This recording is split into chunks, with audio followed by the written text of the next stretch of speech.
Hi friends, welcome to our channel. Let's learn important idioms and phrases. Fourth one பார்க்கலாம். A white elephant. ஒரு பொருள் ரொம்ப காஸ்ட்லியாக இருக்கும், வெரி எக்ஸ்பென்சிவ்.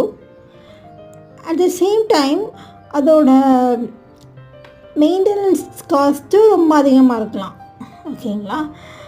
அதே சமயத்தில் அதோட யூஸ்ஃபுல்னஸ், அது எவ்வளோ பயன்படுதுன்னு பார்த்தீங்கன்னா ரொம்ப கம்மியாக இருக்கும், அல்லது சுத்தமாக இல்லாமல் இருக்கும், சுத்தமாக அது பிரயோஜனமே படாமல் இருக்கும்.